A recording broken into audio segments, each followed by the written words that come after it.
Every afternoon, Thomas the Tank Engine puffs along his branch line with Annie and Clarabelle. First, they pass the water mill. Next, they come to a big farm.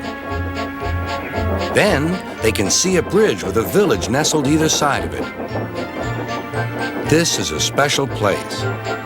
Whenever children hear Thomas coming along, they stand on the bridge waving until he is out of sight.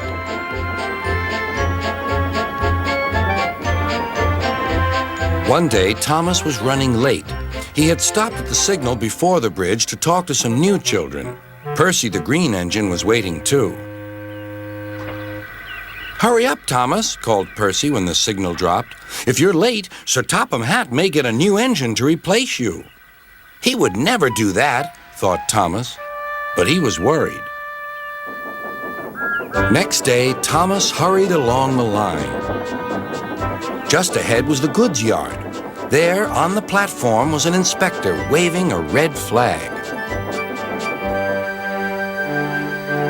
Next, Thomas saw some children. They were waving too.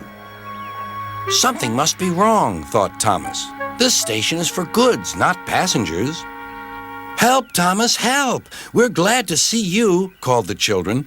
"Please, will you take us home?" The station master explained to Thomas's driver that the school bus had broken down, and all the parents would be worried if the children were late. Thomas waited as the children walked down from the bridge.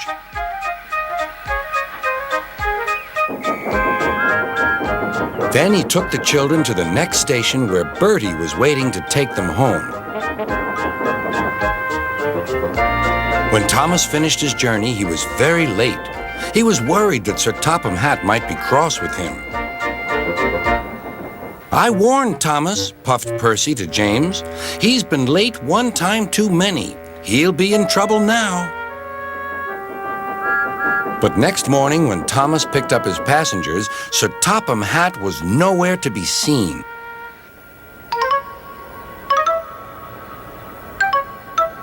"Thank goodness," sighed Thomas.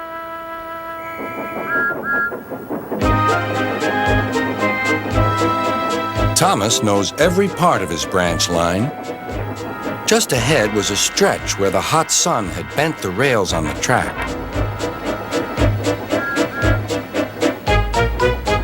"Careful, Thomas," called his driver, but it was too late.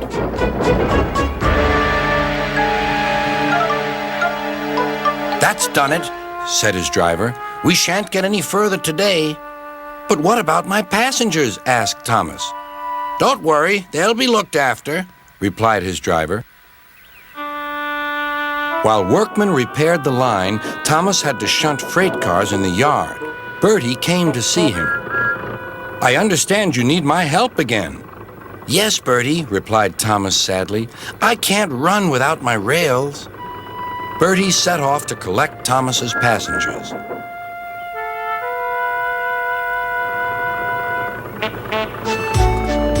"Hello, Birdie," they said. "We're glad you're here." Birdie drove along the road that runs by the railway. He stopped at each station along the line. Sometimes he stopped between stations to let people off closer to their homes. Thomas felt miserable. "I've lost my passengers to Birdie. They'll like him better than me." 𝓒𝓪𝓻𝓽𝓮𝓻'𝓼 arrived. "Your branch line is repaired. I'm going to change your timetable so that you and Birdie can work together more." When Thomas reached the station, there, to his relief, were all his passengers. "Birdie is a good bus, but we missed our train rides with you," they said. Later, Thomas spoke to Birdie. "Thank you for looking after my passengers." "That's all right, Thomas. I like to make new friends, but I'm glad to share them with you." "You're a good friend indeed," replied Thomas, "and always will be."